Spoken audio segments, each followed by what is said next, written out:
Good morning students. आप अजे atomic structure जो चैप्टर कंटिन्यू कर रहे हैं और बड़ा इंटरेस्टिंग टॉपिक है जो अज आप करना है। Atomic number, mass number, isotopes की होंगे आ, आइसोबार्स की होंगे आ, आइसोटोन्स की होंगे आ। सो हुण आप एटम ते पहुंच चुके हैं। एटम दे विच चीज़ां दा सानू काफ़ी हद तक पता चल चुका है कि एटम जिहड़ा हैगा गोल हुंदा है ना, इहदे विच न्यूक्लियस हुंदा, न्यूक्लियस दे विच न्यूट्रॉन ते प्रोटॉन हुंदे, बाहर जिहड़े इलेक्ट्रॉन चक्कर लगांदे आ और गिणती भी पता लग चुकी है कि एटम पूरे का पूरा रजे याद रखना आपने इहदे ते जीरो चार्ज हुंदा, इहनूं असीं बोलदे आ न्यूट्रल हुंदा। इहदे ते कोई चार्ज नहीं हुंदा। क्यों नहीं हुंदा? चार्ज का मतलब प्लस या माइनस चार्ज, पॉजिटिव या नेगेटिव चार्ज। क्यों नहीं हुंदा? क्योंकि जिन्ना एटम च पॉजिटिव चार्ज आ उन्ना ही नेगेटिव आ, वो कैंसल कर देंगे आ। रिजल्ट यह है कि एटम से अपन कोई चार्ज नज़र नहीं आएगा। कभी भी आप जो एटम्स है सिंपल ही लिखते हैं, सोडियम एटम आ, हाइड्रोजन का एटम आ, ऑक्सीजन का एटम, वो आप चार्ज नहीं बनाते। चार्ज आऊगा ये तो बाद पता लगू कि चार्ज डिवेलप कदों होंदा है। ठीक है। सो एटम के अंदर अपने कोल नंबर ऑफ इलेक्ट्रॉन ते नंबर ऑफ प्रोटॉन की गिनती बराबर रहिंदी आ, मतलब पॉजिटिव चार्ज ते नेगेटिव चार्ज बराबर रहिंदा, जिहदे करके एटम जिहड़ा न्यूट्रल हो जाता। और इनू असीं की बोलते हैं एटॉमिक नंबर। ये दो चीज़ों का पता होने बच्चे नूं बहुत जरूरी आ कि एटॉमिक नंबर किहनूं कहंदे ते मास नंबर किहनूं कहंदे। बच्चे कन्फ्यूज हो जाते हैं। एटॉमिक नंबर जिहड़ा होएगा इनू असीं पंजाबी च परमाणु संख्या तुसीं पढ़ के आए या परमाणु अंक कहंदे आ। ये जिहड़ी हुंदी आ ये गिणती होएगी इलैक्ट्रॉन्स दी कि एटम च किन्ने इलैक्ट्रॉन्स हैगे आ या किन्ने प्रोटॉन्स हैगे आ, ते इलैक्ट्रॉन ते प्रोटॉन बराबर होणगे तां ये तीनों जणे बराबर रहणगे। Atomic number, number of electrons and number of protons. हुण रह गया मास नंबर। मास सानूं पता है भार नूं कहंदे आ, पुंज नूं कहंदे आ, जिहड़ा आपां दस चुके कि एटम दा मास जिहड़ा वो सेंटर च हुंदा और सेंटर दे विच कौन-कौन हुंदा न्यूक्लियस दे विच, इत्थे सारा मास आ, ये न्यूट्रॉन ते प्रोटॉन होंदे। सो प्रोटॉन का नंबर प्लस न्यूट्रॉन का नंबर की बनेगा मास नंबर। इन्हां दोनों चीज़ों को आप कन्फ्यूज नहीं करना। ठीक है। सो एटॉमिक नंबर नूं रिप्रजेंट आप किहड़े भी अक्षर नाल कर सकते हैं, Z नाल कर सकते हैं। मास नंबर तुसीं A दे नाल भी रिप्रजेंट कर सकते हो, कई बार M दे नाल भी लिख देईदा, पर लिखण लगे ध्यान रखना भी जिहड़े एटम का तुसीं एटॉमिक नंबर ते मास नंबर रिप्रजेंट करना चाहते हैं वो आप एटम के नाल ही लिखीदा है। फॉर एग्जाम्पल मैं एक लिख के दिखानी तुहानूं, जिद्दां मैं कार्बन लिखना चाहनी हाँ। कार्बन का एटॉमिक नंबर 6 हुंदा, मास नंबर 12 हुंदा। एक साइड ते रजे नीचे आप एटॉमिक नंबर लिखते हैं, उत्ते की लिखते हैं मास नंबर, और ये सारियां दी गिनती पता लगती है। फिर आप गिनती देखते हैं इलैक्ट्रॉन, प्रोटॉन ते न्यूट्रॉन किन्ने किन्ने है इहदे विच। ये कित्थों पता लगदा? जिहड़ा एटॉमिक नंबर होगा उहदी गिनती नंबर ऑफ इलैक्ट्रॉन्स दे बराबर होएगी। जिन्ने इलैक्ट्रॉन होणगे उहदी गिनती नंबर ऑफ प्रोटॉन्स दे बराबर होगी। दो तो अपन लभ गए। हुण आ मास है जिहड़ा, ये मास दे विच दो चीज़ां आ, न्यूट्रॉन प्लस प्रोटॉन। प्रोटॉन तो सानू 6 लभ गए आ। अगर 12 के विचों आप इनू 6 नू माइनस कर दईए तो 6 की बन जाएगा नंबर ऑफ न्यूट्रॉन और इन्हां दोनों की गिनती का जोड़ की आ गया 12। सो इस तरीके दे नाल आपां नू एटॉमिक नंबर ते मास नंबर तो आपां नू इलैक्ट्रॉन्स, प्रोटॉन्स ते न्यूट्रॉन्स की गिनती का अंदाजा हो जाता है। ये बहुत इंपॉर्टेंट टॉपिक है, फार्मूला आपां याद रखना। हुण असीं नैक्सट जिहड़ा हैगा टॉपिक करन लगे हां, आइसोटोप किहनूं कहंदे आ। Isotope is very important topic. Isotope इक्को ही एटम दे, ठीक है, एलीमेंट दे लैने आपां, इक्को ही एलीमेंट दे बहुत सारे एटम्स इदां दे होण जिन्हां दा एटॉमिक नंबर सेम होवे पर मास नंबर डिफरेंट होवे, इदां दे एटम्स नूं असीं बोलदे हां एक दूजे दे आइसोटोप आ। किदां? जो मैं की बोलिया, मैं बोलिया रजे मान लो मैं एक एलीमेंट लिया हाइड्रोजन, एक ही एलीमेंट दे अगों एटम्स बन जान, एक तो ज़्यादा एटम्स इदां दे बन जान जिन्हां दा एटॉमिक नंबर सेम होवे, मास नंबर डिफरेंट होवे। देखो आ बन गए, आ तीनों एक दूजे के की बन गए? आइसोटोप बन गए। सो आइसोटोप डिफाइन हो गए अपने कोल कि एक single element they different atoms होणगे, different forms लिख सकते आपां जिन्हां दा एटॉमिक नंबर सेम होएगा but they have different mass number. इन्हां नूं बोलदे आ आइसोटोप। हुण इन्हां दे विच किहड़ी चीज़ दा फर्क आया जिहदे करके इन्हां दा मास बदल गया? हुण आपां कैलकुलेट करके देखते हैं। ये मैं हाइड्रोजन दे रजे 3 की बनाया आइसोटोप लिखे आ जिन्हां दा एटॉमिक नंबर 1 आ पर मास नंबर की है 1 दा 1, 1 दा 2, 1 दा 3। ये तीनों डिफरेंट आइसोटोप, इन्हां दे नाम भी डिफरेंट हुंदे आ, इन्हां च गुण भी डिफरेंट हुंदे आ। प्रोटीयम कहंदे आ पहले नूं, ड्यूटीरियम कहंदे आ दूजे नूं, ट्रीटियम हुंदा तीसरा। ये 3 आइसोटोप मिलदे आ आपां नूं, कल्ले हाइड्रोजन दे मिलदे आ। ਇੱਕੋ ਹੀ ਤੱਤ ਦੇ ਮਿਲਦੇ ਆ। ਸੋ ਇਹਨਾਂ ਦੇ ਵਿੱਚ ਆਪਾਂ ਅਗਰ ਇਲੈਕਟ੍ਰੋਨ ਪ੍ਰੋਟੋਨ ਨਿਊਟਰੋਨ ਨੂੰ ਚੈੱਕ ਕਰੀਏ ਆਪਾਂ ਨੂੰ ਡਿਫਰੈਂਸ ਨਜ਼ਰ ਆਏਗਾ ਕਿ ਕਿਹੜੀ ਚੀਜ਼ ਇਹਨਾਂ ਦੇ ਵਿੱਚ ਅਲੱਗ-ਅਲੱਗ ਤੁਹਾਨੂੰ ਦਿਸ ਰਹੀ ਆ। ਹੁਣ ਮੰਨ ਲਓ ਪਹਿਲੇ ਕੇਸ 'ਚ ਮੈਂ ਕਿਹਾ ਇਲੈਕਟ੍ਰੋਨ ਕਿੰਨੇ ਹੋਣਗੇ, ਤੁਸੀਂ ਇੱਥੋਂ ਦੇਖ ਕੇ ਦੱਸ ਦੋਗੇ। अगर एटॉमिक नंबर 1 आ ਇਹਦਾ मतलब इलैक्ट्रॉन भी 1 होएगा ਤੇ प्रोटॉन भी 1 होएगा। पहले ਆਪਾਂ इलैक्ट्रॉन ਤੇ प्रोटॉन ਕੱਢ ਲਈਏ। ਹੁਣ ਆ ਗਈ ਵਾਰੀ न्यूट्रॉन ਦੀ ਰਜੇ। न्यूट्रॉन देखो दोहां आ मास नंबर है, ठीक है, ये 1 आ मास नंबर च न्यूट्रॉन प्लस प्रोटॉन जुड़े हुए आ। मास नंबर है एटॉमिक नंबर, मास नंबर चों एटॉमिक नंबर घटा के ਤੁਹਾਨੂੰ न्यूट्रॉन पता लग सकते हैं। ਹੁਣ 1 ਚੋਂ 1 ਗਿਆ ਕਿੰਨੇ ਹੋਣਗੇ 0 क्योंकि आ कला मास ਤਾਂ ਜੇ प्रोटॉन ਦਾ ਹੀ ਆ, ठीक है। ਇਹਦਾ मतलब न्यूट्रॉन ਜਿਹੜਾ ਹੈਗਾ इस वक्त ਇਹਦੇ ਵਿੱਚ ਹੈ ਹੀ नहीं है, सिंगल मास आ रहा ਤੇ ਨਾਲ प्रोटॉन ਦਾ ਹੀ आ रहा और ये न्यूट्रॉन ਜਿਹੜਾ ਹੋ ਗਿਆ ਆਪਣੇ ਕੋਲ 0 ਹੋ ਗਿਆ। ਇਸ ਆਈਸੋਟੋਪ ਦਾ ਨਾਮ ਹੈ प्रोटियम। ਇੱਕ ਆਪਾਂ ਨੂੰ ਨਾ ਪੇਪਰ ਦੇ ਵਿੱਚ ਇਹ ਕੁਐਸਚਨ ਆਂਦਾ ਹੁੰਦਾ ਕਿ ਤੁਸੀਂ ਕੋਈ ਆਈਸੋਟੋਪ ਦੱਸੋ ਹਾਈਡਰੋਜਨ ਦਾ ਜਿਹਦੇ ਵਿੱਚ ਆਪਾਂ ਨੂੰ ਇਹ ਹੋਵੇ ਕਿ ਨਿਊਟਰੋਨ ਨਹੀਂ ਹੁੰਦਾ। ਇੱਕ ਨੰਬਰ ਚ ਆਂਦਾ ਆ ਕਿ ਕੋਈ ਆਈਸੋਟੋਪ ਦਾ ਨਾਮ ਦੱਸੋ ਹਾਈਡਰੋਜਨ ਦਾ ਜਿਹ ਚ ਕੋਈ ਨਿਊਟਰੋਨ ਹੀ ਨਹੀਂ ਹੁੰਦਾ, ਤਾਂ ਕੀ ਨਾ ਆਨਸਰ ਆਏਗਾ प्रोटियम। ਇਹਦੇ ਵਿੱਚ ਕੋਈ ਵੀ ਨਿਊਟਰੋਨ ਅਵੇਲੇਬਲ नहीं हैगा। ਹੁਣ ਦੂਜੇ ਕੇਸ 'ਚ ਚੈੱਕ ਕਰੋ इलैक्ट्रॉन किन्ने आ रहे जे 1, प्रोटॉन भी किन्ने होंगे 1। हुण 2 च 1 कढोगे न्यूट्रॉन किन्ने 1, दोहां दा जोड़ किन्ना बन गया 2। अगले केस दे विच इलैक्ट्रॉन फिर 1 आ गया, प्रोटॉन फिर 1 आ गया, 3 च 1 गया, न्यूट्रॉन किन्ने आ गए 2, जोड़ करके किन्ने बन गए 3। सो कहने का मतलब ਜਿਹੜੇ ਆਈਸੋਟੋਪ बनते ਆ ਉਹਨਾਂ ਦੇ ਵਿੱਚ ਨਿਊਟਰੋਨ ਦਾ ਨੰਬਰ ਚੇਂਜ ਹੋ ਜਾਂਦਾ, ਇਸ ਵਜ੍ਹਾ ਦੇ ਨਾਲ ਉਹਨਾਂ ਦਾ ਮਾਸ ਚੇਂਜ ਹੋ ਜਾਂਦਾ ਔਰ ਉਹਨੂੰ ਅਸੀਂ ਬੋਲਦੇ ਆ ਆਈਸੋਟੋਪ। ਸੋ ਇਹ ਆਪਣੇ ਕੋਲ ਐਗਜ਼ਾਮਪਲ ਆ ਗਈ। ਹਾਈਡਰੋਜਨ ਦੇ 3 ਆਈਸੋਟੋਪ ਹੁੰਦੇ ਆ, ਪ੍ਰੋਟੀਅਮ, ਡਿਊਟੇਰੀਅਮ ਤੇ ਟ੍ਰੀਟੀਅਮ। ਔਰ ਪ੍ਰੋਟੀਅਮ ਐਸਾ ਆਈਸੋਟੋਪ ਹੈ ਜਿਸ 'ਚ ਕੋਈ ਵੀ ਨਿਊਟਰੋਨ ਅਵੇਲੇਬਲ ਨਹੀਂ ਹੈ।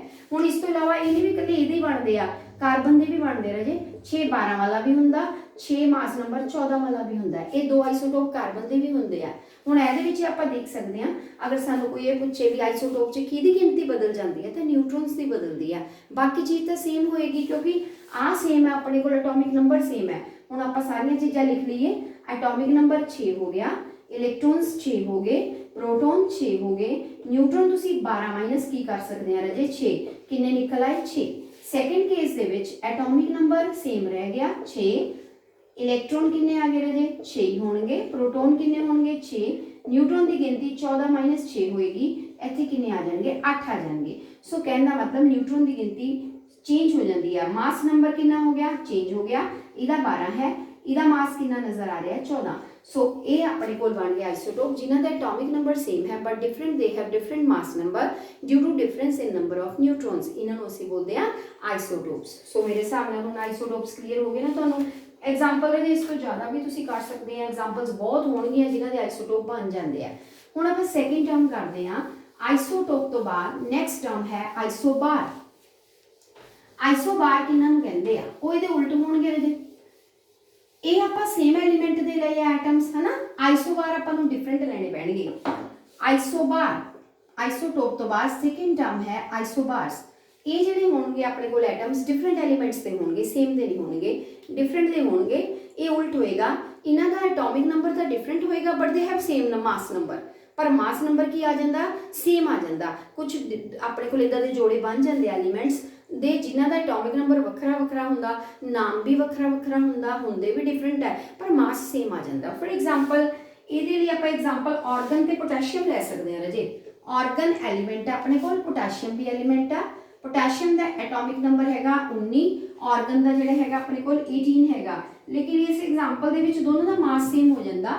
ਇਹਦਾ मास 40 ਆ, ਇਹਦਾ मास ਵੀ ਕੀ ਆ मास नंबर 40 ਆ। सो ਇੱਥੇ ਸਾਡੇ ਕੋਲ ਕਲੀਅਰ ਹੋ ਜਾਂਦਾ ਇਹ ਡਿਫਰੈਂਟ ਐਲੀਮੈਂਟ ਜਿਹੜਾ ਇਹ ਡਿਫਰੈਂਟ ਐਲੀਮੈਂਟਸ ਹੋਣਗੇ, ਐਟਮਸ ਹੋਣਗੇ ਡਿਫਰੈਂਟ ਐਲੀਮੈਂਟ ਦੇ ਜਿਨ੍ਹਾਂ ਦਾ ਐਟੋਮਿਕ ਨੰਬਰ ਡਿਫਰੈਂਟ ਹੋਵੇਗਾ ਬਟ ਦੇ ਹੈਵ ਉਹਦੇ ਤੋਂ ਉਲਟ ਹੋ ਗਿਆ ਸੇਮ ਮਾਸ ਨੰਬਰ। ਸੋ ਇਹਦੇ ਵਿੱਚ ਵੀ ਤੁਸੀਂ ਕੈਲਕੂਲੇਸ਼ਨ ਕਰ ਸਕਦੇ ਆ। ਇਹ 'ਚ ਤਾਂ ਇਲੈਕਟ੍ਰੋਨ ਪ੍ਰੋਟੋਨ ਨਿਊਟਰੋਨ ਅਲੱਗ ਹੀ ਆਣਗੇ ਕਿਉਂਕਿ ਇਹ ਐਲੀਮੈਂਟ ਹੀ ਦੋਨੋਂ ਵੱਖਰੇ ਆ ਪਰ ਫਿਰ ਵੀ ਤੁਸੀਂ ਕੱਢ ਸਕਦੇ ਆ। 18 इलैक्ट्रॉन हो गए, 18 प्रोटोन हो गए, न्यूट्रॉन तुसी 40 माइनस 18 कर सकते हैं, ठीक है, इन्ने आ जाएंगे।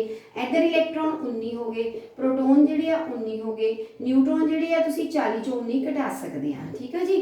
सो इस तरीके दे नाल आपां कैलकुलेशन कर सकते हैं। सो ये जोड़े उल्ट बनणगे अपने कोल, इन्हां दा एटॉमिक नंबर डिफरेंट है but they have same mass number. Third category रह गई है आइसोटोन्स। ये क्लीयर हो गए ना। सो हुण आ गया अपने कोल आइसोटोन। आइसोटोन जिहदा नाम तो लग रहा है, टोन का मतलब न्यूट्रॉन्स की गिनती सेम होएगी।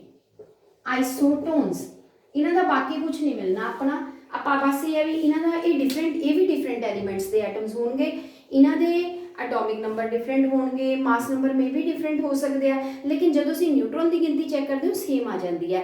ਐਦਾਂ ਦੇ ਜੋੜਿਆਂ ਨੂੰ ਅਸੀਂ ਆਈਸੋਟੋਨਸ ਕਹਿੰਦੇ ਆ। ਇਹ ਪੇਪਰ 'ਚ ਕੱਢਣੇ ਵੀ ਆ ਜਾਂਦੇ ਆ। ਫॉर एग्जांपल ਆਪਾਂ ਆਈਸੋਟੋਨ ਦੀ ਐਗਜ਼ਾਮਪਲ ਲੈਂਦੇ ਆ, सिलिकॉन ਤੇ फास्फोरस, एटॉमिक नंबर 14 ਤੇ 15। सिलिकॉन ਦਾ मास नंबर ਹੈਗਾ ਆਪਣੇ ਕੋਲ 30 ਔਰ ਇਹਦਾ ਹੈਗਾ 31 फास्फोरस ਦਾ। लो जी ਹੁਣ ਇਹਦੇ ਵਿੱਚ एटॉमिक नंबर भी ਵੱਖਰਾ, मास नंबर भी ਵੱਖਰਾ, पर सेम ਕੀ ਆ, ਨਿਊਟਰੋਨ ਸੇਮ ਨਿਕਲ ਜਾਣਗੇ। ਆਪਾਂ ਕੱਢ ਕੇ ਦੇਖਦੇ ਆ। ਇਲੈਕਟ੍ਰੋਨਸ ਕਿੰਨੇ ਆ ਗਏ ਰਾਜੇ, 14 ਦੇ 14। प्रोटोन किन्ने आ गए, 14 ਦੇ 14। न्यूट्रॉन ਜਿਹੜੇ ਆ 30 - 14 ਕਰ ਲਓ, किन्ने आ गए, 16। ठीक है जी। ਹੁਣ ਇਹ ਚ ਕੱਟ ਕੇ ਦੇਖੋ, इलेक्ट्रॉन 15, प्रोटोन 15, न्यूट्रॉन 31 - 15 किन्ने आ गए, 16। सो इन्हां दोवां दे केस दे विच अपने कोल किन्ने न्यूट्रॉन्स निकल आए राजे, 16। सो ये तिन्ने पेयर आप याद रखांगे। पहले आइसोटोप होंदे आ जिन्हां दा एटॉमिक नंबर सेम हुंदा और सेम एलीमेंट दे एटम हुंदे आ और पर मास नंबर डिफरेंट होएगा। सेकंड आपां कीते आ आइसोबार होणगे जिन्हां दा एटॉमिक नंबर डिफरेंट होएगा और डिफरेंट एलीमेंट दे एटम होणगे पर मास नंबर सेम होएगा। आइसोटोन दे विच कुछ भी सेम नहीं होएगा, ना एटॉमिक नंबर ना मास नंबर, पर न्यूट्रॉन की गिनती की रहेगी, सेम होएगी। सो पेपर दे विच कई बार आपां नूं निकालने आ जांदे आ, बहुत सारे एटम्स दिते हुंदे आ, एटॉमिक नंबर दिता हुंदा, मास नंबर दिता, वो लभण नहीं दिंदे आ। चो लभो आइसोटोन किहड़े आ जिन्हां च न्यूट्रॉन की गिनती सेम निकल रही है, तो आपां घटा घटा के चैक कर सकते हैं, जिहड़े सेम होणगे वो पेयर आंसर च आ जाणगे। ठीक है, इदां दा भी आपां न्यूमेरिकल कर सकते हैं। हुण अज आपां इहदे नाल रिलेटेड जो आपां पढ़िया तिन्ने चारे टर्म्स ना, अज आपां इलैक्ट्रॉन प्रोटोन की गिनती नाल रिलेटेड सिर्फ न्यूमेरिकल्स करांगे, ताकि ये टॉपिक तुहानूं सब तो ज़्यादा अच्छी तरह समझ आना चाहिए। ਇਹਦੇ ਨਾਲ ਦੇ ਆਪਾਂ ਨੂੰ ਕੁਐਸਚਨਸ ਬਹੁਤ ਆਉਂਦੇ ਆ, ਛੋਟੇ ਛੋਟੇ ਇੱਕ ਇੱਕ ਨੰਬਰ ਦੇ ਬਹੁਤ ਆ ਜਾਂਦੇ ਆ। ਪਹਿਲਾ ਕੁਐਸਚਨ ਹੈ ਰਾਜੇ ਜਿਹਦੇ ਚ ਆਪਾਂ ਨੂੰ ਪ੍ਰੋਟੋਨ, ਇਲੈਕਟ੍ਰੋਨ ਤੇ ਨਿਊਟਰੋਨ ਕੱਢਣ ਲਈ ਦਿੱਤਾ ਹੋਇਆ, ਨਿਊਕਲੀਅਸ ਦਿੱਤੇ ਹੋਏ ਆ, ਕਿਹੜੇ ਕਿਹੜੇ ਐਗਜ਼ਾਮਪਲਸ ਲੈਣੀ ਆ ਆਪਾਂ ਨੇ। 12 ਦੇ ਨਾਲ 24 ਹੈਗਾ ਔਰ 25 ਹੈਗਾ, ਸੌਰੀ 35 ਬ੍ਰੋਮੀਨ ਦਾ ਇੱਕ ਦਿੱਤਾ ਹੋਇਆ, 35 ਤੇ 80 ਮੇਰੇ ਹਿਸਾਬ ਨਾਲ ਪਹਿਲਾ ਤੁਹਾਡੀ ਐਗਜ਼ਾਮਪਲ ਬੁੱਕ ਦੀ ਹੈ। सो इस केस ਦੇ ਵਿੱਚ ਤੁਸੀਂ ਕੀ ਕਰਨਾ ਹੋਊਗਾ, ਤੁਸੀਂ ਤਿੰਨ ਚੀਜ਼ਾਂ ਕੱਢਣੀਆਂ। ਕੁਐਸਚਨ ਦੇ ਵਿੱਚ ਤੁਹਾਨੂੰ ਪੁੱਛਿਆ ਇਲੈਕਟ੍ਰੋਨ ਦੀ ਗਿਣਤੀ, ਪ੍ਰੋਟੋਨ ਦੀ ਗਿਣਤੀ, neutron. Electron, proton, neutron, electron, proton, neutron. ਹੁਣ ਜਿਨ੍ਹਾਂ ਨੂੰ ਸਮਝ ਆ ਗਿਆ ਆਪਣੇ ਆਪ ਕੱਢ ਸਕਦੇ ਆ, ਮੇਰੇ ਹਿਸਾਬ ਨਾਲ ਹੁਣ ਦੱਸਣ ਦੀ ਜ਼ਰੂਰਤ ਨਹੀਂ ਪਏਗੀ। ਆ ਯਾਦ ਰੱਖਿਓ ਐਟੋਮਿਕ ਨੰਬਰ, ਆ ਯਾਦ ਰੱਖਿਓ ਮਾਸ ਨੰਬਰ, ਔਰ ਦੋਨਾਂ ਨੂੰ ਘਟਾ ਕੇ ਨਿਊਟਰਨਸ ਆ ਜਾਂਦੇ ਆ। ਸੋ ਇਹ ਕਲੀਅਰ ਕਰਕੇ ਚੱਲਣਾ ਆਪਾਂ ਨੇ। ਹੁਣ ਦੇਖੋ ਇਲੈਕਟ੍ਰੋਨ ਕਿੰਨੇ ਆ ਰਾਜੇ, 8। ਜਿੰਨੇ ਇਲੈਕਟ੍ਰੋਨ ਉਨੇ ਹੀ ਪ੍ਰੋਟੋਨ। न्यूट्रॉन 17 ਦੇ ਵਿੱਚੋਂ ਤੁਸੀਂ ਕਿੰਨੇ ਮਾਈਨਸ ਕਰੋਗੇ, 8। ठीक है जी, 17 ਚੋਂ 8 ਕੇ ਕਿੰਨੇ ਆ ਗਏ ਆਪਣੇ ਕੋਲ, 9। ਇਹਦੇ ਵਿੱਚ ਆਪਣੇ ਕੋਲ ਕੇਸ ਦੇ ਵਿੱਚ ਕੀ ਆ ਜਾਣਗੇ ਰਾਜੇ, ਨਿਊਟਰੋਨਸ ਨਿਕਲ ਆਣਗੇ। ਉਸ ਤੋਂ ਬਾਅਦ ਸੈਕਿੰਡ ਕੇਸ ਆ ਗਿਆ, ਇਲੈਕਟ੍ਰੋਨਸ ਕਿੰਨੇ ਆ, 12। ਪ੍ਰੋਟੋਨ ਵੀ ਕਿੰਨੇ ਹੋਣਗੇ, 12। ਨਿਊਟਰੋਨ ਕਿੰਨੇ ਨਿਕਲਣਗੇ, 25 ਦੇ ਵਿੱਚੋਂ ਤੁਸੀਂ 12 ਜਿਹੜਾ ਮਾਈਨਸ ਕਰ ਦਿਓ, ਕਿਉਂਕਿ ਪ੍ਰੋਟੋਨ ਕੱਢ ਦਿਓ ਨਿਊਟਰੋਨ ਬਚ ਜਾਣਗੇ। ਇਹ ਆ ਗਏ ਤੁਹਾਡੇ ਕੋਲ 5 ਚੋਂ 2 ਗਏ 3, 13 ਆ ਗਏ। ਥਰਡ ਕੇਸ ਦੇ ਵਿੱਚ ਫਿਰ ਤੁਸੀਂ ਕਰਨਾ इलैक्ट्रॉन 35, प्रोटोन 35, न्यूट्रॉन ਤੁਸੀਂ 80 ਚੋਂ 35 ਮਾਈਨਸ ਕਰ ਦੇਣੇ ਆ। ਸੋ ਇਸ ਤਰੀਕੇ ਦੇ ਨਾਲ ਤੁਸੀਂ ਤਿੰਨੇ ਨਿਊਮੈਰੀਕਲਸ ਜਿਹੜੇ ਆ, ਦੇਖੋ ਇੱਕ ਸਕਿੰਟ ਦਾ ਨਿਊਮੈਰੀਕਲ ਸੀਗਾ ਜਿਸ ਚ ਸਿਰਫ ਇਲੈਕਟ੍ਰੋਨ, ਪ੍ਰੋਟੋਨ ਦੀ, ਨਿਊਟਰੋਨ ਦੀ ਗਿਣਤੀ ਕੱਢਣੀ ਆ ਔਰ ਉਹ ਅਸੀਂ ਇਮੀਡੀਏਟਲੀ ਜਿਹੜੀ ਆ ਫਾਈਂਡ ਆਊਟ ਕਰਕੇ ਆਨਸਰ ਲਿਖ ਸਕਦੇ ਆ। ਸੋ ਇਹਦੇ ਨਾਲ ਆਪਾਂ ਨੂੰ ਪੂਰੇ ਨੰਬਰ ਮਿਲ ਜਾਂਦੇ ਆ। ਸੋ ਇਹ ਕੈਲਕੂਲੇਸ਼ਨ ਆਣੀ ਚਾਹੀਦੀ ਹੈ। ਸੈਕਿੰਡ ਨਿਊਮੈਰੀਕਲ ਹੈਗਾ ਇਹਦੇ ਨਾਲ ਦਾ, ਇਹ ਫਸਟ ਨਿਊਮੈਰੀਕਲ ਸੀਗਾ ਜਿਹਦੇ ਚ ਆਪਾਂ ਸਿਰਫ ਗਿਣਤੀ ਦੱਸਣੀ ਸੀਗੀ। ਸੈਕਿੰਡ ਹੈਗਾ ਇਹਦੇ ਨਾਲ ਦਾ ਆਪਾਂ ਨੂੰ ਕੁਐਸਚਨ, ਮੈਂ ਬੁੱਕ ਦੇ ਹੀ ਤੁਹਾਨੂੰ ਕਰਾ ਰਹੀ ਹਾਂ ਤਾਂ ਕਿ ਤੁਸੀਂ ਕਨਫਿਊਜ਼ ਨਾ ਹੋਵੋ, ਮੈਂ ਤੁਹਾਨੂੰ ਇੱਦਾਂ ਹੀ ਸੈਂਡ ਕਰ ਦੇਣੀ। ਨੰਬਰ ਆਫ ਨਿਊਟਰੋਨ, ਪ੍ਰੋਟੋਨ, ਨਿਊਟਰੋਨ ਫਿਰ ਕੱਢੋ, ਇਲੈਕਟ੍ਰੋਨ, ਪ੍ਰੋਟੋਨ, ਨਿਊਟਰੋਨ ਕੱਢਣੇ ਆ। ਇਹਨਾਂ ਸਪੀਸੀਜ਼ ਆਰ ਇਕੁਅਲ ਟੂ ਦਿੱਤੇ ਹੋਏ ਆਪਾਂ ਨੂੰ ਰਾਜੇ, ਕੱਢਣੇ ਨਹੀਂ, ਆਪਾਂ ਨੂੰ ਦਿੱਤਾ ਹੋਇਆ ਇਲੈਕਟ੍ਰੋਨ ਦੀ ਗਿਣਤੀ, ਪ੍ਰੋਟੋਨ ਦੀ ਗਿਣਤੀ, ਨਿਊਟਰੋਨ ਦੀ ਦਿੱਤੀ ਆ। ਇਲੈਕਟ੍ਰੋਨ ਹੈਗੇ 18, ਪ੍ਰੋਟੋਨ ਹੈਗੇ 16, ਨਿਊਟਰੋਨ ਹੈਗੇ 16। ਹੁਣ ਉਹਨਾਂ ਨੇ ਕੁਐਸਚਨ ਕੀ ਪੁੱਛਿਆ ਫਿਰ ਆਪਾਂ ਨੂੰ कि दसो केड़ा एलीमेंट होगा जिहदे च आ चीज़ हैगी आ। हुण इत्थे बड़ी ही इंटरस्टिंग चीज़ है कि आपां इह कहंदे आ रहे हैं कि इलैक्ट्रॉन ते प्रोटॉन की गिनती बराबर हुंदी आ, पर मैं ये दस्सिया सीगा बराबर किहड़े केस च हुंदी है, जदों एटम न्यूट्रल हुंदा आ। हुण एटम इहदे विच न्यूट्रल नहीं हैगा, इहदे विच न्यूट्रल क्यों नहीं हैगा, न्यूट्रल किहनूं कहंदे आ, जिह च प्रोटॉन ते इलैक्ट्रॉन बराबर होण, प्लस माइनस कैंसल हो जाए, क्योंकि इलैक्ट्रॉन ते किहड़ा चार्ज आ, नेगेटिव, प्रोटॉन ते किहड़ा पॉजिटिव, ये बराबर होने चाहिए, फिर एटम न्यूट्रल होंदा। इस वक्त एटम न्यूट्रल नहीं हैगा। ये मैं समझानी सी, जिहड़ी मैं तुहानूं कह रही सी दसना कदों न्यूट्रल नहीं हुंदा राजे। ਹੁਣ ਚੱਕਰ ਇਹ ਹੈ ਕਿ ਜਦੋਂ ਐਟਮ ਦੇ ਕੰਮ ਕਰਨ ਦੀ ਵਾਰੀ ਆਉਂਦੀ ਹੈ ਨਾ, ਜਿੱਦਾਂ ਅਸੀਂ ਪੜ੍ਹਦੇ ਹਾਂ ਕੰਮ ਕਰਦੇ ਹਾਂ, ਤਾਂ ਜਦੋਂ ਐਟਮ ਕੰਮ ਕਰਦਾ ਇਹਦੇ ਇਲੈਕਟ੍ਰੋਨਸ ਜਿਹੜੇ ਆ ਨਾ ਪਾਰਟਿਸਿਪੇਟ ਕਰਦੇ ਆ ਰਿਐਕਸ਼ਨਸ ਦੇ ਵਿੱਚ। ਨਿਊਕਲੀਅਸ 'ਚ ਪ੍ਰੋਟੋਨ ਤੇ ਕੀ ਹੁੰਦੇ ਆ, ਨਿਊਟਰੋਨ ਤਾਂ ਵਿਚਾਰੇ ਅੰਦਰ ਬੜੇ ਹੁੰਦੇ ਆ, ਉਹ ਤਾਂ ਹਿੱਸਾ ਲੈ ਨਹੀਂ ਪਾਉਂਦੇ ਹੈਗੇ ਕਿਸੇ ਵੀ ਐਕਟੀਵਿਟੀ ਦੇ ਵਿੱਚ। ਤਾਂ ਜ਼ਿਆਦਾਤਰ ਐਕਟੀਵਿਟੀਜ਼ ਕਿਹਦੇ ਰਾਹੀਂ ਹੁੰਦੀਆਂ, ਜਿਹੜੇ ਬਾਹਰ ਘੁੰਮਣ ਵਾਲੇ ਇਲੈਕਟ੍ਰੋਨ ਆ, ਇਹਨਾਂ ਦਾ ਮਾਸ ਇੰਨੀ ਆਸਾਨੀ ਨਾਲ ਆ ਜਾ ਸਕਦੇ ਆ। ਜਦੋਂ ਇਹਨਾਂ ਦਾ ਨੰਬਰ ਚੇਂਜ ਹੁੰਦਾ, ਜਦੋਂ ਇਹ ਬਾਹਰ ਚਲੇ ਜਾਂਦੇ ਆ ਜਾਂ ਇਹ ਐਟਮ ਦੇ ਅੰਦਰ ਐਂਟਰ ਕਰ ਜਾਂਦੇ ਆ, ਉਸ ਵਕਤ ਤੁਹਾਡਾ ਐਟਮ ਨਿਊਟਰਲ ਨਹੀਂ ਰਹਿੰਦਾ, ਤੁਹਾਡੀ ਗਿਣਤੀ ਚੇਂਜ ਹੋ ਜਾਂਦੀ ਆ। ਸੋ ਜਿੰਨੇ ਇਲੈਕਟ੍ਰੋਨ ਆਣਗੇ ਜਾਣਗੇ ਉਹਦੇ ਨਾਲ ਚਾਰਜ ਪੈਦਾ ਹੋ ਜਾਂਦਾ, ਠੀਕ ਹੈ। ਉਹ ਚਾਰਜ ਨੂੰ ਅਸੀਂ ਸ਼ੋ ਕਰਦੇ ਹਾਂ। ਹੁਣ ਇੱਥੇ ਆਪਾਂ ਦੇਖਾਂਗੇ ਵੀ ਕੀ ਹੋਇਆ। ਪਹਿਲਾਂ ਆਪਾਂ ਇੱਥੇ ਕੱਢੀਏ ਵੀ ਜਿਹੜਾ ਐਲੀਮੈਂਟ ਆਪਾਂ ਨੂੰ ਦਿੱਤਾ ਹੋਇਆ ਆ, ਇਹਦਾ ਮਤਲਬ ਉਹਦੇ ਚ ਪ੍ਰੋਟੋਨ ਦੀ ਕਿੰਨੀ ਹੈ ਰਾਜੇ, ਗਿਣਤੀ 16, ਉਹਦਾ ਐਟੋਮਿਕ ਨੰਬਰ ਕੀ ਹੋਊਗਾ 16। ਔਰ 16 ਐਟੋਮਿਕ ਨੰਬਰ ਵਾਲਾ ਤੁਸੀਂ ਜਵਾਨੀ ਯਾਦ ਰੱਖਣਾ, ਮੈਂ 20 ਤੱਕ ਤੁਹਾਨੂੰ ਐਟੋਮਿਕ ਨੰਬਰ ਦੱਸੇ ਵੀ ਸੀ ਕਿ ਐਲੀਮੈਂਟ ਯਾਦ ਕਰ ਲਓ। 16 ਵਾਲਾ ਐਲੀਮੈਂਟ ਰਾਜੇ ਕਿਹੜਾ ਹੁੰਦਾ, ਸਲਫਰ। ਉਹਨੂੰ ਕਿਹਦੇ ਨਾਲ ਲਿਖਦੇ ਆਪਾਂ, S। ਐਲੀਮੈਂਟ ਤਾਂ ਅਸੀਂ ਲੱਭ ਲਿਆ। ਹੁਣ ਸਲਫਰ ਨਿਊਟਰਲ ਨਹੀਂ ਇੱਥੇ ਆਪਾਂ ਸ਼ੋ ਕਰ ਸਕਦੇ, ਕਿਉਂਕਿ ਜੇ ਨਿਊਟਰਲ ਹੁੰਦਾ ਇਲੈਕਟ੍ਰੋਨ ਵੀ ਕਿੰਨੇ ਚਾਹੀਦੇ ਸੀਗੇ ਤੁਹਾਨੂੰ, 16। ਹੁਣ ਇਸ ਵਕਤ ਕਿੰਨੇ ਇਲੈਕਟ੍ਰੋਨ ਵੱਧ ਨਜ਼ਰ ਆ ਰਹੇ ਆ ਰਾਜੇ, 2 ਵੱਧ ਨਜ਼ਰ ਆ ਰਹੇ ਆ। ਔਰ ਇਲੈਕਟ੍ਰੋਨ ਕੋਲ ਕਿਹੜਾ ਚਾਰਜ ਹੁੰਦਾ, ਮਾਈਨਸ। ਤਾਂ ਤੁਸੀਂ ਇਹਦੇ ਉੱਤੇ ਰਿਪਰੈਜ਼ੈਂਟ ਕਰੋਗੇ, ਪਹਿਲਾਂ ਇਹਦਾ ਐਟੋਮਿਕ ਨੰਬਰ ਲਿਖ ਲਓ 16, ਆਪਾਂ ਐਟੋਮਿਕ ਨੰਬਰ ਕੱਢ ਲਿਆ, ਮਾਸ ਨੰਬਰ ਵੀ ਕੱਢ ਲਓ ਕਿਉਂਕਿ ਉਹ ਵੀ ਆਪਾਂ ਨੂੰ ਲਿਖਣਾ ਪੈਣਾ। ਆਹ ਦੋਹਾਂ ਦਾ ਜੋੜ ਕਰ ਲਓ, P + N ਕਿੰਨਾ ਆ ਗਿਆ ਰਾਜੇ, 32 ਆ ਗਿਆ ਨਾ। ਇੱਥੇ 32 ਸ਼ੋ ਕਰੋ, ਪਰ ਪ੍ਰੋਬਲਮ ਇਹ ਹੈ ਨਿਊਟਰਲ ਨਹੀਂ ਹੈਗਾ, ਇਹਦੇ ਉੱਤੇ ਤੁਸੀਂ -2 ਚਾਰਜ ਸ਼ੋ ਕਰੋਗੇ। ਇਹ ਨਵੀਂ ਚੀਜ਼ ਹੈ ਤੁਹਾਡੇ ਲਈ ਸਮਝਣ ਲਈ। -2 ਕਿਉਂ ਸ਼ੋ ਕਰਨਾ ਪਿਆ, ਕਿਉਂਕਿ ਇਲੈਕਟ੍ਰੋਨ ਦੀ ਗਿਣਤੀ ਪ੍ਰੋਟੋਨ ਦੇ ਨਾਲੋਂ ਕੀ ਹੋ ਗਈ, 2 ਜ਼ਿਆਦਾ ਹੋ ਗਈ। ਜੇ ਇਲੈਕਟ੍ਰੋਨ ਦੀ ਗਿਣਤੀ ਜ਼ਿਆਦਾ ਹੁੰਦੀ ਹੈ, ਮਾਈਨਸ ਦਾ ਮਤਲਬ ਨਾ ਉਹ ਮਾਈਨਸ ਨਹੀਂ ਲੈਣਾ ਵੀ ਘਟ ਗਿਆ, ਨੋ। ਮਾਈਨਸ ਦਾ ਮਤਲਬ ਨੈਗੇਟਿਵ ਚਾਰਜ ਕਹਿਣਾ ਤੁਸੀਂ। ਮਾਈਨਸ ਦਾ ਮਤਲਬ ਚਾਰਜ ਆ। ਕਿੰਨਾ ਚਾਰਜ ਸ਼ੋ ਹੋਣ ਲੱਗ ਗਿਆ, -2। ਇਹਦਾ ਮਤਲਬ 2 ਇਲੈਕਟ੍ਰੋਨ ਐਕਸਟਰਾ ਆ ਗਏ ਆ। ਜੇ ਮੈਂ 2 ਇਲੈਕਟ੍ਰੋਨ ਘਟਾ ਦਿੰਦੀ ਤਾਂ ਤੁਸੀਂ ਕੀ ਕਹਿਣਾ ਸੀ, +2। ਇਹਦਾ ਮਤਲਬ 2 ਇਲੈਕਟ੍ਰੋਨ ਕੀ ਹੋ ਗਏ, ਚਲੇ ਗਏ ਆ। ਸੋ ਡਿਪੈਂਡ ਕਰਦਾ ਵੀ ਜਿੰਨੇ ਇਲੈਕਟ੍ਰੋਨ ਆਣਗੇ ਜਾਂ ਜਾਣਗੇ ਉਹਦੇ ਮੁਤਾਬਿਕ ਚਾਰਜ ਹੋਏਗਾ। ਮੈਂ ਇੱਕ ਪਲੱਸ ਵਾਲਾ ਵੀ ਤੁਹਾਨੂੰ ਐਗਜ਼ਾਮਪਲ ਦੱਸਦੀ ਹਾਂ। ਮੰਨ ਲਓ ਤੁਹਾਡੇ ਕੋਲ ਮੈਗਨੀਸ਼ੀਅਮ ਆ ਰਿਹਾ ਜੀ, ਠੀਕ ਹੈ ਜੀ। ਮੈਂ ਕਿਹਾ ਮੈਗਨੀਸ਼ੀਅਮ ਦਾ ਐਟੋਮਿਕ ਨੰਬਰ 12 ਹੁੰਦਾ, ਇਹਦੇ ਵਿੱਚ ਪ੍ਰੋਟੋਨ 12 ਆ 24 ਹੁੰਦਾ ਮਾਸ ਨੰਬਰ, ਨਿਊਟਰੋਨ ਮੈਂ ਕਿਹਾ 12 ਆ, ਪਰ ਮੈਂ ਇਲੈਕਟ੍ਰੋਨ ਦੀ ਗਿਣਤੀ ਚੇਂਜ ਕਰਕੇ ਤੁਹਾਨੂੰ 10 ਕਹਿਤੀ। ਦੇਖੋ ਆ ਗਈ ਪ੍ਰੋਬਲਮ, ਕਰਤਾ ਨਾ ਮੈਂ ਚੇਂਜ। ਹੁਣ ਇੱਥੋਂ ਇਹ ਤਾਂ ਪਤਾ ਲੱਗ ਗਿਆ ਵੀ ਪ੍ਰੋਟੋਨ ਤਾਂ 12 ਆ, ਇਹਦਾ ਮਤਲਬ ਐਟੋਮਿਕ ਨੰਬਰ ਤਾਂ 12 ਸਹੀ ਆ।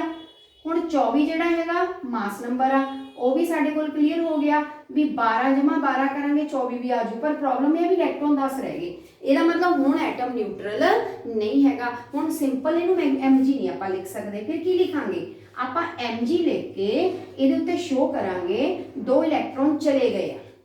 ਦੇਖੋ ਜਾਂ ਇਲੈਕਟ੍ਰੋਨ ਆਉਣਗੇ ਜਾਂ ਇਲੈਕਟ੍ਰੋਨ ਜਾਣਗੇ। ਜੇ ਤਾਂ ਉਹ ਆਉਂਦੇ ਆ ਤਾਂ ਮਾਈਨਸ ਚਾਰਜ ਦੇ ਨਾਲ ਆਉਣਗੇ ਤਾਂ ਨੈਗੇਟਿਵ ਚ ਲਿਖੀਦਾ, ਜੇ ਜਾਂਦੇ ਆ ਤਾਂ ਮਾਈਨਸ ਲੈ ਗਏ ਆ, ਫਿਰ ਤੁਹਾਡਾ ਪਲੱਸ ਸ਼ੋ ਹੋਣ ਲੱਗ ਪਏਗਾ। ਹੁਣ ਕਿੰਨੇ ਇਲੈਕਟ੍ਰੋਨਸ ਘਟ ਗਏ, 2। ਇਹਦਾ ਮਤਲਬ ਚਾਰਜ ਕਿੰਨਾ ਸ਼ੋ ਕਰੋਗੇ, +2।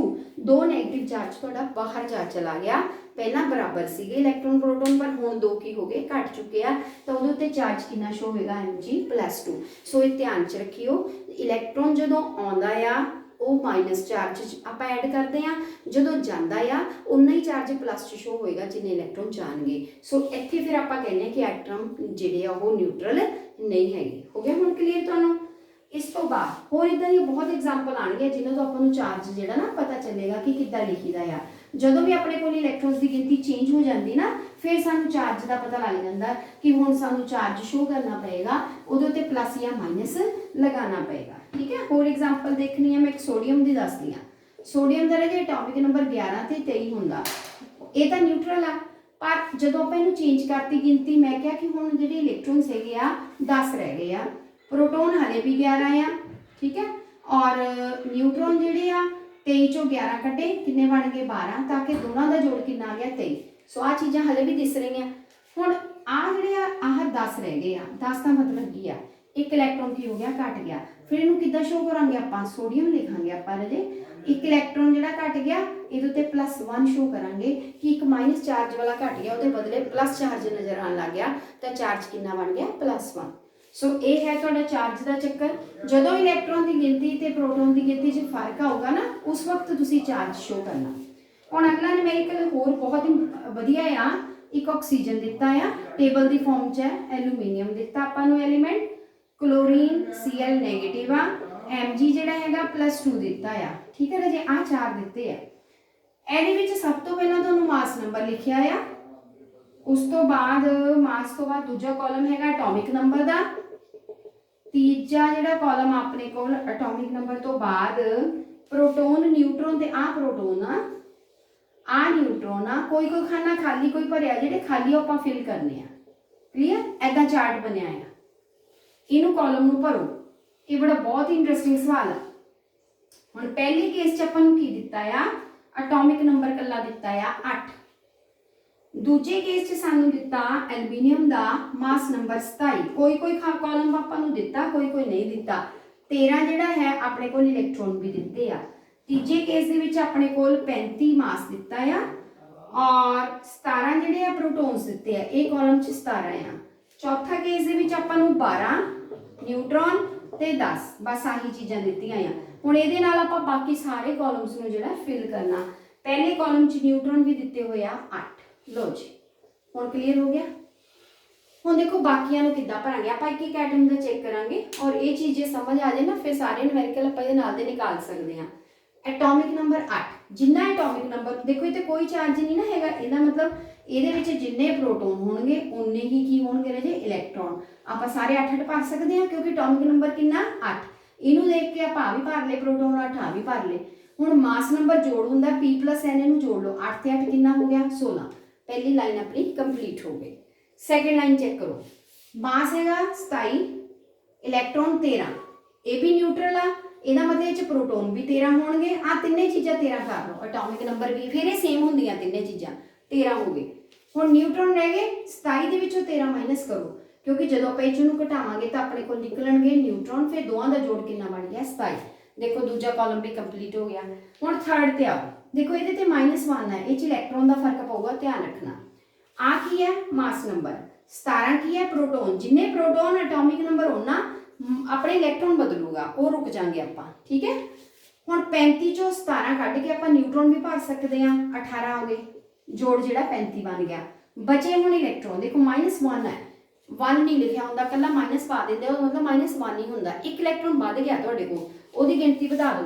प्रोटोन 17 दे नालों एक इलैक्ट्रॉन की हो गया राजे ज़्यादा, तो कितना भर हो जाऊगा 18 हो गए। ਹੁਣ Mg+2 ਇਹ 'ਚ 2 ਇਲੈਕਟ੍ਰੋਨ ਘੱਟ ਆ, ਉਹ ਪਹਿਲੇ ਹੀ ਦਿੱਤੇ ਹੋਏ ਦੇਖੋ ਘਟਾ ਕੇ 2 ਇਲੈਕਟ੍ਰੋਨ ਘਟਾਤੇ, ਨਿਊਟ੍ਰੋਨ 12 ਆ। ਔਰ ਇਹਦੇ ਵਿੱਚ ਆਪਾਂ ਨੂੰ ਹੋਰ ਕੁਝ ਕੀ ਦਿੱਤਾ ਹੋਇਆ, ਹੋਰ ਨਹੀਂ ਕੁਝ ਦਿੱਤਾ ਹੋਇਆ, ਬਾਕੀ ਅਸੀਂ ਖੁਦ ਲਵਾਂਗੇ। ਹੁਣ ਇਲੈਕਟ੍ਰੋਨ ਦੇ ਕਿੰਨੇ ਆ 2 ਘਟ ਗਏ 10 ਹੋ ਗਏ ਨਾ, ਇਹਦਾ ਮਤਲਬ ਪ੍ਰੋਟੋਨ ਕਿੰਨੇ ਹੋਣਗੇ 2 ਵੱਧ ਹੋਣਗੇ 12 ਲਿਖ ਲਓ। ਐਟੋਮਿਕ ਨੰਬਰ ਵੀ ਸੇਮ ਹੋਊਗਾ, ਆ ਦੋਨੋਂ ਤਾਂ ਸੇਮ ਰਹਿਣਗੇ, ਆ ਬਦਲ ਗਿਆ। ਹੁਣ 12 ਤੇ 12 ਦਾ ਜੋੜ ਕਰ ਲਓ ਤੁਸੀਂ 24 ਲੈ ਲਓ, 24 ਚੋਂ 12 ਗਏ ਨਿਊਟ੍ਰੋਨ 12 ਦਿੱਤੇ ਹੋਏ ਆ। ਸੋ ਇਸ ਤਰੀਕੇ ਦੇ ਨਾਲ ਆਪਾਂ ਟੇਬਲ ਨੂੰ mass number, atomic number, electron proton ਦੇ ਹਿਸਾਬ ਤੇ ਜਿਹੜਾ ਫਿਲ ਕਰ ਸਕਦੇ। ਇਹਦਾ ਤੁਸੀਂ ਰਜੇ ਚਾਹੋ ਤਾਂ ਸਕਰੀਨਸ਼ਾਟ ਵੀ ਲੈ ਸਕਦੇ ਆ, ਉੱਦਾਂ ਮੈਂ ਤੁਹਾਨੂੰ ਸੈਂਡ ਵੀ ਕਰ ਦੇਣਾ ਤਾਂ ਕਿ ਤੁਹਾਨੂੰ ਜਿਹੜਾ ਨਾ ਇਹ ਕਲੀਅਰ ਹੋ ਜਾਏ ਕਿ ਮੈਂ ਕਿੱਦਾਂ ਕੈਲਕੂਲੇਸ਼ਨਸ ਕੀਤੀਆਂ ਆ। ਠੀਕ ਹੈ ਜੀ, ਇਸ ਤਰੀਕੇ ਦੇ ਨਾਲ ਹੋਰ ਵੀ ਤੁਹਾਨੂੰ ਹੈ ਨਾ 1-2 ਨੂਮੈਰੀਕਲਸ ਦਿੱਤੇ ਹੋਏ ਆ ਕਰਨ ਵਾਸਤੇ, ਤੁਸੀਂ ਉਹ ਵੀ ਜਿਹੜੇ ਚੈੱਕ ਕਰ ਸਕਦੇ ਆ, ਉਹ ਵੀ ਤੁਹਾਨੂੰ ਮੈਂ ਸੈਂਡ ਕਰ ਦੂੰਗੀ। ਤੇ ਇੱਕ ਇਦਾਂ ਦਾ ਵੀ ਦਿੱਤਾ ਹੋਇਆ ਰਾਜੇ ਕਿ ਖਾਲੀ ਤੁਹਾਨੂੰ ਮਾਸ ਨੰਬਰ, ਐਟੋਮਿਕ ਨੰਬਰ ਦੇਤਾ, ਹੁਣ ਤੁਹਾਨੂੰ ਪੁੱਛਿਆ ਵੀ ਐਲੀਮੈਂਟ ਦਾ ਨਾਮ ਦੱਸੋ, ਉਹ ਤਾਂ ਹੀ ਪਤਾ ਲੱਗੂਗਾ ਜੇ ਤੁਹਾਨੂੰ ਐਟੋਮਿਕ ਨੰਬਰ ਯਾਦ ਹੋਣਗੇ ਐਲੀਮੈਂਟਸ ਦੇ। ਉਹ ਅਗਲਾ ਕੁਐਸਚਨ ਹੈ, Z ਹੁੰਦਾ ਐਟੋਮਿਕ ਨੰਬਰ 17, Z ਦੇ ਨਾਲ ਰਿਪਰੈਜ਼ੈਂਟ ਕਰ ਲਿਆ, A ਦਿੱਤਾ ਹੋਇਆ 35, ਉਹ ਕਹਿੰਦੇ ਹੁਣ ਨਾਂ ਦੱਸੋ। ਠੀਕ ਹੈ, ਦੂਜਾ ਹੈਗਾ ਤੁਹਾਡੇ ਕੋਲ Z92, ਇਹ ਤਾਂ ਯਾਦ ਹੋਣੇ ਜੇ ਤੁਸੀਂ ਐਟੋਮਿਕ ਨੰਬਰ ਥੋੜੇ ਯਾਦ ਕਰ ਲਓ। ਤੇ ਐਟੋਮਿਕ ਨੰਬਰ 233, ਲਾਸਟ ਹੈਗਾ Z4, ਐਟੋਮਿਕ ਨੰਬਰ 9। ਹੁਣ ਆਪਾਂ ਨੂੰ ਬਸ ਇੱਥੋਂ ਪਤਾ ਲੱਗੂਗਾ ਵੀ ਕਿਹੜੇ ਐਲੀਮੈਂਟ ਐਟੋਮਿਕ ਨੰਬਰ ਯਾਦ ਹੋਣ। 17 ਵਾਲਾ ਹੁੰਦਾ ਰਾਜੇ ਕਲੋਰੀਨ, ਸੋ ਇਹਦਾ ਆਨਸਰ ਕਲੋਰੀਨ ਆ ਗਿਆ, ਇਹਨੂੰ ਅਸੀਂ ਇਦਾਂ ਰਿਪਰੈਜ਼ੈਂਟ ਕਰ ਸਕਦੇ ਹਾਂ। 92 ਹੁੰਦਾ ਯੂਰੇਨੀਅਮ, ਜਿਹੜਾ ਆਪਾਂ ਕੱਲ ਯੂਜ਼ ਕਰ ਰਹੇ ਸੀ, ਇਹਦਾ ਇਕੱਲੇ ਦਾ ਯਾਦ ਕਰ ਲਓ ਐਟੋਮਿਕ ਨੰਬਰ 92। 4 ਵਾਲਾ ਹੁੰਦਾ ਬੇਰੀਲੀਅਮ, ਇਹ ਮੈਂ ਸੀਰੀਜ਼ ਤੁਹਾਨੂੰ ਲਿਖਾਈ ਸੀ, ਉਹ 'ਚ ਚੈੱਕ ਕਰਿਓ। ਇਸ ਤਰੀਕੇ ਦੇ ਨਾਲ ਆਪਾਂ ਨੂੰ ਲਿਖਣੇ ਆ ਸਕਦੇ ਆ ਕਿ ਆਪਾਂ ਜਿਹੜੇ ਹੈਗੇ ਨਾ ਐਲੀਮੈਂਟ ਲੱਭ ਕੇ ਉਹਨਾਂ ਦਾ ਨਾਂ ਲਿਖਣਾ ਆ। ਕਲੀਅਰ, ਸੋ ਇਸ ਤਰੀਕੇ ਦੇ ਨਾਲ ਆਪਾਂ ਇਹ ਨਿਊਮੈਰੀਕਲਸ ਜਿਹੜੇ ਸੋਲਵ ਕਰਨੇ ਆ। ਸੋ ਅੱਜ ਦਾ ਟੌਪਿਕ ਜਿਹੜਾ ਹੈ ਅੱਛੀ ਤਰ੍ਹਾਂ ਕਰਨਾ ਤਾਂ ਕਿ ਇਹ ਕੈਲਕੂਲੇਸ਼ਨ ਕਰਨੀ ਸਾਰੇ ਬੱਚਿਆਂ ਨੂੰ ਆ ਜਾਵੇ। ਔਰ ਸਾਰੇ ਵੀਡੀਓ ਦੇਖਣ ਤੋਂ ਬਾਅਦ ਰਿਸਪੌਂਸ ਕਰਿਆ ਕਰੋ ਵੀ ਮੈਨੂੰ ਨਹੀਂ ਪਤਾ ਲੱਗਦਾ ਕਿੰਨਾਂ ਨੂੰ ਸਮਝ ਆਈ ਕਿੰਨਾਂ ਨਹੀਂ। ਸੋ ਪਲੀਜ਼ ਆਪਣਾ ਰਿਸਪੌਂਸ ਸੈਂਡ ਕਰ ਦਿਓ।